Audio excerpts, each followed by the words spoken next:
शिंदेप शिंदू शिंदूबाईंच्या आजीचं नाव म्हणून आम्ही आजीच म्हणतो त्यांना. शिंदप नाही म्हणायचं.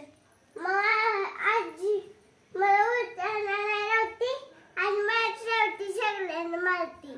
शिंदप म्हणणार आजी म्हणायचं असं सांगते. आजी आजी सांगते आम्हाला. नवीन माणसाने मला शिंदप म्हणायचं आणि आम्ही नवीनच आहे सगळी. मला शिंदप म्हणायला आवडते.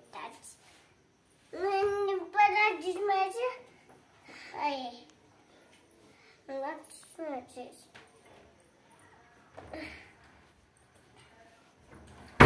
छान वाटते का आता? दुकान नाही का आता? छान वाटते का बाहेर?